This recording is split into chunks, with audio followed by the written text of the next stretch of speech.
¿Qué tal, chicos? Espero que todos ustedes estén excelentemente bien. El día de hoy, en la clase de historia, vamos a ver cómo eran los periódicos y cómo era la libertad de expresión en el siglo XIX gracias a un decreto que firmó el presidente Benito Juárez. También en la clase de geografía vamos a ver la situación de la población y cuáles son los países más y menos poblados. Así es que, bienvenidos a clase.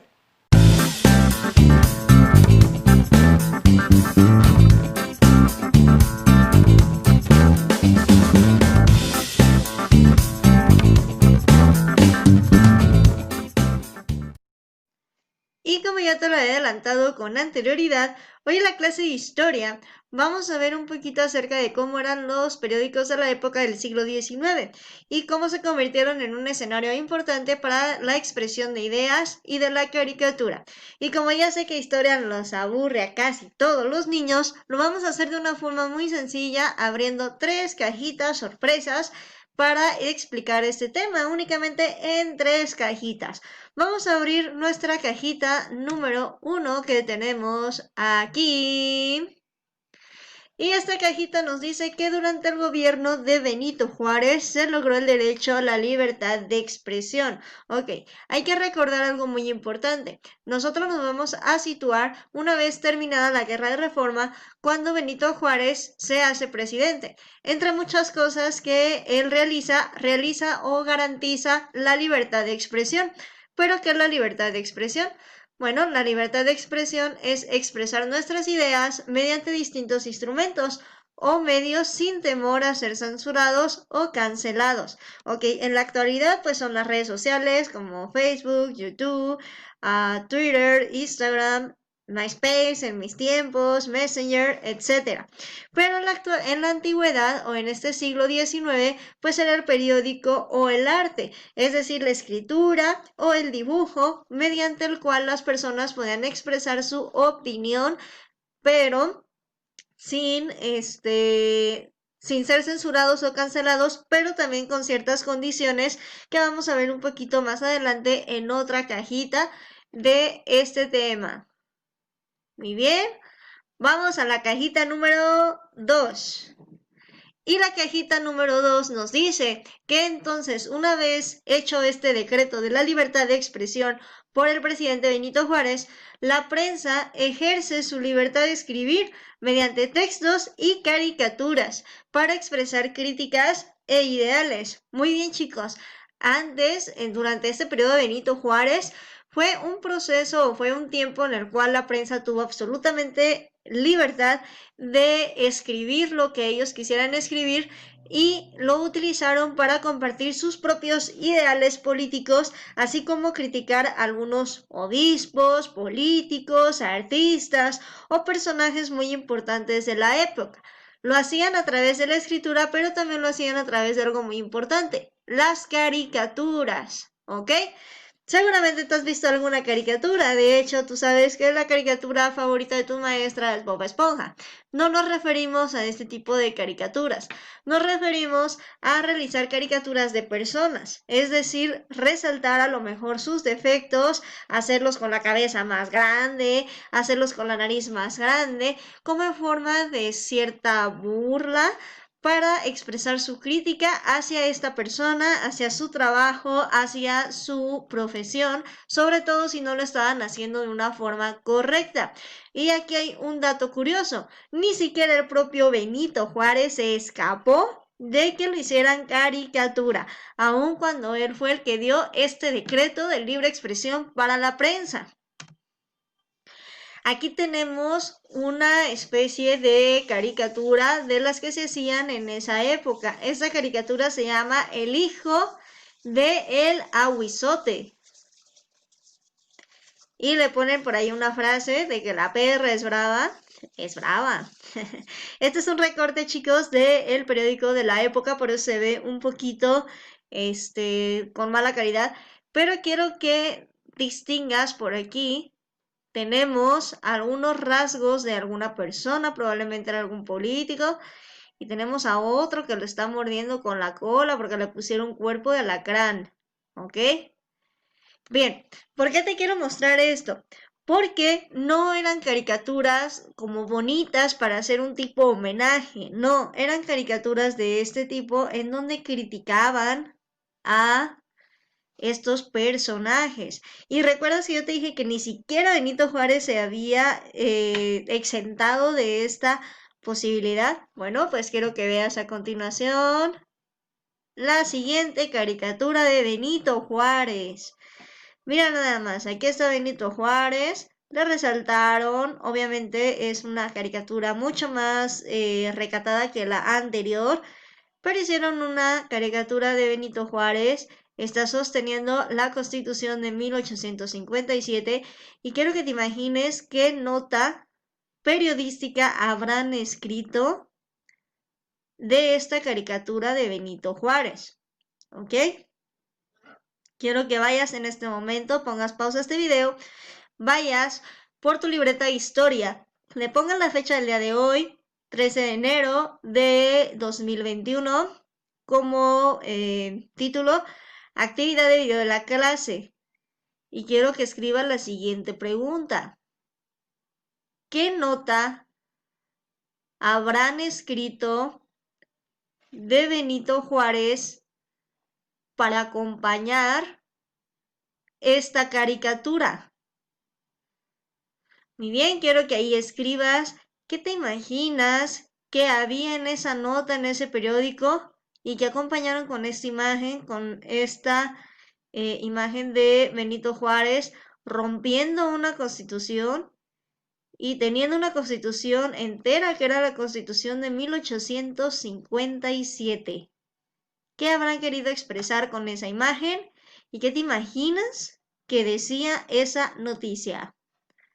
Muy bien, vamos ahora a abrir nuestra tercera y última cajita de nuestro archivo histórico del día de hoy, donde por fin vamos a ver qué era lo que decía el famoso decreto del gobierno sobre la libertad de imprenta. Ok, recordemos que ahorita existen muchos medios de comunicación, el internet, el periódico, la televisión, el radio, etc. Pero anteriormente nada más existía la imprenta, es decir, los periódicos. De tal forma que no se llamó decreto del gobierno sobre la libertad de expresión, sino sobre la libertad de imprenta. Y aquí les daban dos principales razones o leyes o condiciones para que pudieran expresar su opinión. La primera fue que existe la libertad de escribir sobre cualquier tema, ¿ok? Ese era un derecho excelente, pero se castigaría a quien ataque la moral. Con la moral, chicos, se referían, por ejemplo, a notas que te inciten a tomar, a fumar, a cometer algún crimen, a robar, etc. Los derechos de terceros, es decir, cuando afectaras a una persona con lo que publicaste, por ejemplo, eso está muy vigente, de hecho, en la actualidad está muy vigente como la ley Olimpia en las redes sociales, hay que tener mucho cuidado. Si nosotros ofendemos a alguien en redes sociales, hasta ahí termina nuestra libertad de expresión. Nosotros no podemos tener una libertad de expresión y utilizarla para insultar o para hacer lo que llaman ahora comúnmente como bullying hacia una persona. Eso es erróneo, ese decreto o esa condición sigue establecida hasta nuestras fechas. O también que provocar algún crimen, es decir, noticias que incitaran al odio, pero no solo al odio contra un ideal o contra una persona, sino que además motivaran a hacer ese crimen, por ejemplo, motivar a asaltar un banco, motivar a asesinar a alguien, eso estaba prohibido. Fuera de ahí podían escribir sobre cualquier tema y dibujar sobre cualquier tema. Y para que veas que las clases de historia no son nada complicadas, en 3 cajitas hemos descubierto cómo eran los periódicos de la época y cómo el derecho a la libre imprenta fue un escenario ideal para las ideas y la caricatura. Pausa este video justamente aquí y ve directo a tus actividades de historia para que puedas realizarlas. Cuando hayas terminado, dale play a este video para que puedas continuar con tu clase de geografía. Como ya te lo había comentado con anterioridad, hoy en la clase de geografía vamos a ver los países más y menos poblados del mundo. Ok, aquí en tu pantalla ahora mismo estás observando la foto o la imagen de una ciudad. Si tú te has puesto a observar muy detenidamente, te habrás dado cuenta que en las ciudades hay mayor concentración de gente que en las poblaciones rurales. Y es justamente de ahí de donde yo quiero partir. La población se hizo más extensa, chicos, a través de un fenómeno que surgió en el siglo pasado. Vamos a nuestra primera casilla. ¿Qué pasó en el siglo pasado? Bueno, pues hubo un desarrollo tecnológico y este desarrollo tecnológico transformó la vida de muchas personas. ¿A qué me refiero? Bueno, se extendieron las carreteras, también se extendieron los negocios, los comercios, la forma de vida. Simple y sencillamente, como lo decíamos antes en la clase de historia, nos damos cuenta que han aparecido nuevos medios tecnológicos que han modernizado a nuestra sociedad. ¿Qué quiere decir esto? Que muchos pueblitos que estaban cercanos a un área de ciudad fueron haciéndose tan cercanos que se fueron integrando a la misma ciudad. Inclusive muchos municipios desaparecieron para pertenecer a la ciudad capital de algún, estado, perdón, de la República. También el desarrollo tecnológico transformó la vida de otras personas, de las personas que vivían más alejadas y que decidieron emigrar a las ciudades. En esto se desencadenó de tal forma que los países empezaron cada día a ser más poblados, sobre todo sus ciudades. ¿Por qué? Porque así los fue llevando la evolución de la tecnología, la evolución del desarrollo y cómo se fue transformando su vida a través desde el siglo pasado hasta el siglo actual, ¿ok? En la actualidad somos muchísimas personas. De hecho, vamos a ver cuántos fuimos en el último censo, que fue el censo del 2020, que estuvo suspendido por la pandemia del COVID-19, pero que esperemos que se retome pronto para ver cuántos pobladores habemos en México, en Michoacán y en Morelia en específico. Pero el último censo que se realizó determinó que solo en la ciudad de Morelia vivíamos alrededor de 1 millón de personas. Es muchísimo si tú te das cuenta comparado a todo el territorio de Michoacán. ¿Por qué? Porque en total en el estado de Michoacán somos alrededor de 4 millones de personas y solo 1 millón está nada más en la capital, que es Morelia. Los otros 3 millones están distribuidos en todos los demás municipios de Michoacán, que ciertamente es un estado muy grande. Ok, ¿por qué te comento esto? Porque la extensión de un país tiene mucho que ver para determinar si es un país sobrepoblado o no.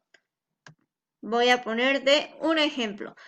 Esta ciudad está muy chiquita. Aquí vemos a un individuo paseando por ahí y aquí atrás vemos a otra persona y acá atrás vemos una persona chiquita.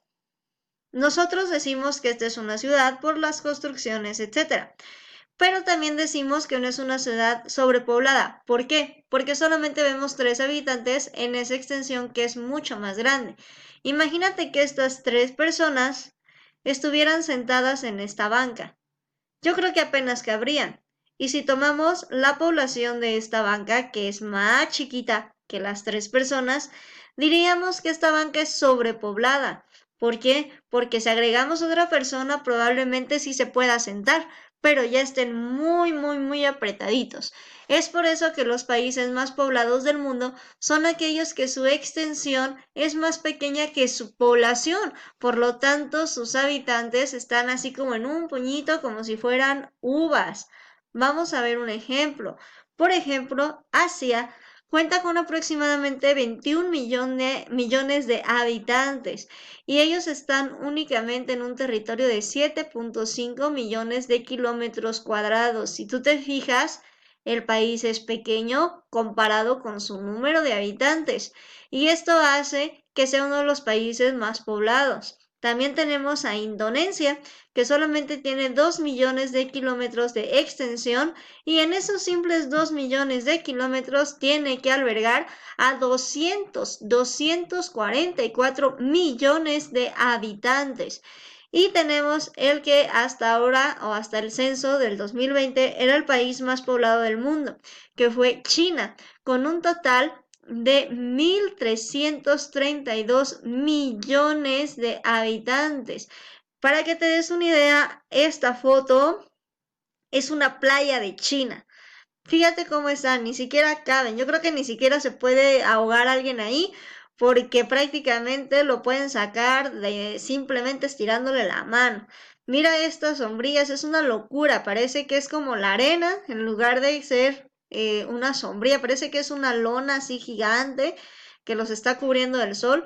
Pero en realidad en cada sombrilla va a haber un aproximado de 3, 4 personas, que es más o menos una familia regular china.